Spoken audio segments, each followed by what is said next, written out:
Hey folks, Jeff Eubanks, Eubanks Family Homestead. We got this hive right here we had to move. And you may ask, why did you have to move it? Well, I set it up in a place that wasn't stable. We had some real rough wind come in, and I was very worried about that hive getting blown over. I had originally set it up right here on this real flimsy rack, and that would have been fine if it just been a single deep, but I had to add another deep and then a super to it because there's so many bees in that hive. I mean, that's a big swarm. So you may ask, why did you move it? Because I didn't want it to get blown over.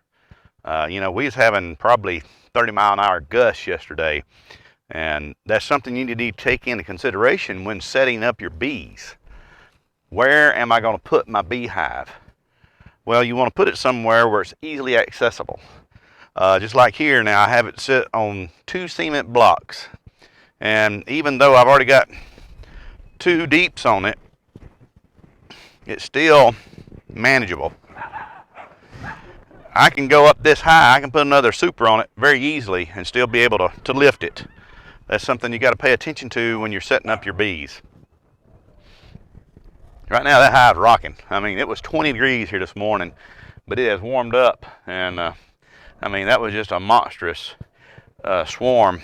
I mean, look at it now. I mean, it's steady. It's not rock. I mean, well, it's rocking, but not like it was over here. I mean, this. You see that? That's what we had. This is what we've got. So when you set up a hive, take into consideration being able to work around it. Take into consideration the stability of your base. That's very important because you don't want your hive to fall over on you. That would be a catastrophic failure. There's enough things that can go wrong with bees. The last thing you need to have go wrong with your bees is that the hive blew over in high wind. Now, yes, you can put straps on them, but that right there, it'd take a big wind to blow that over. And we've got goats, and the goats have never knocked one of our hives over. So, at one time I had a miniature zebu cow in here, and as big as he was, he never knocked the hive over. But as rickety as that original setup was, I was afraid it would blow over. Now that little rig right there works real good for nooks and stuff like that, where you're trying to just split some hives, stuff like that. But for a big hive, it was no good at all. So by all means, before you set up a hive, take into consideration the stability of your stand, your access, and the flight path for your bees. Because it's a lot easier when setting up your hive to set up the first time, set up right first time, and not have to go back. Because when you go back and move things, especially bees, they get a little upset. So there you have it. We're going to have some more video here. Hey, like my videos, please. Give me some comments. What do you think about that setup? You think it's better to set it on blocks or to set it on rack? I myself like my blocks. Now I do have a rack where it works pretty good, but the blocks are they're just great. Okay, so you're fixing to see exactly what process, the steps I took, the processes I went through to move that hive. It's not a great big development, but it's still something that I had to do because I didn't take into consideration the stability of my hive stand. So in these next few videos, you just watch and learn from my mistakes, but also learn how easy it is to move a hive. Okay, we're fixing to have to move this hive right here. This is the swarm that I caught last Thursday evening. It was a big swarm. I had to add that second box on for room. I couldn't believe how many bees was in that box when I got home, that bottom brood box. I mean, it was packed. Well, now the next problem, they're forecasting gale, tropical storm force winds here tomorrow.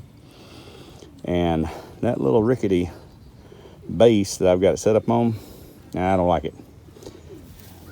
I got here, kind of propped it up, put a good bit of weight on top, but you know, if we're gonna be getting 30-mile-an-hour winds, I'm gonna get her down on a little bit more stable foundation. Now I was gonna just move her up here in the front, but after I got trying to figure that out, and the bees weren't real happy with me messing around right in front of the hive, so I'm just gonna slide it down here.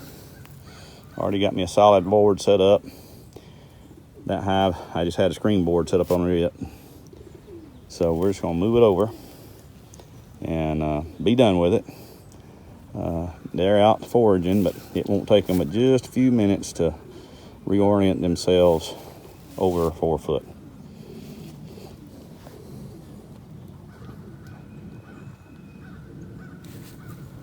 They're just, they've calmed down. When I was up here trying to put those rocks in there, maybe this overcast weather, maybe the front coming in, they just didn't seem to be feeling it. So I decided, heck, I'll just move them over here where it's going to be a little bit more secure. A lot more secure. I can stand on that and it don't wobble. Watch it break me standing on it. It didn't. All right.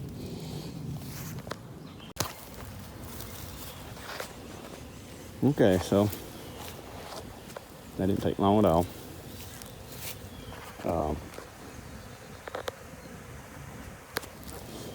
They weren't happy. Some of them are trying to get in this hive right here. That is a die out from last year, just sitting there. But the rest of them, and that right there is just a drop in the hat compared to what was there. They're already floating downhill or downstream, however you want to look at it, and going in the new one. Same configuration, just like I said, moved over about 4 foot, and that's a much sturdier base. I'm not worried about wind blowing that over. Now watch, I'll come out in the morning, that can still be sitting there, that can be blown over. Maybe not. But yeah, they didn't like it. I suited up completely. I knew that it would not be a situation for non-protected beeware. And Abby, bless her heart, one of our little Nigerian dwarfs, she got over here too close, and I looked, boy, she was running for the barn, and I could see them. But that's how you learn in the goat world. Stay away from the beehives. So look here, see, they have all but left this one now. But that's what they're doing. That was right where their entrance was. But you look over here now, they have already acclimated to the new location. The old girls are out fanning. Yep, out spreading the pheromone for those that are out foraging. So, see, you can move a beehive a small amount like that, no problem. There went one in with pollen. So, you know, that old girl, she done figured out what was going on. She went right back in with her load of pollen just like nobody's business. Now, I wouldn't try to move it a far distance, but just to move them over like this, yeah, that's no problem. You don't have to put anything up in front of the hive to, you know, make them reorient themselves. Of course, there went another one in pollen. Of course, now I also wouldn't do this at, you know, 6:30 in the afternoon, you know, or 6 o'clock in the afternoon when darkness was upon us. But if they have enough time to get their bearings back, no problem. No problem whatsoever. So there you have it. Moving a beehive, a very active beehive. That thing got a lot of bees in it. A lot of bees for a swarm, especially on March the 3rd, I think. Last Thursday, a week ago yesterday, is when I got them. All right, see, they're basically all gone. There's still a few buzzing around, but everybody else, they done found home again. Old Tom Burdette left the light on for them. Jeff Eubanks Family Homestead, or hobby homesteading, hobby beekeeping. Hobbies are a way of life. y'all like and subscribe and share, please. Thank you. Bye-bye.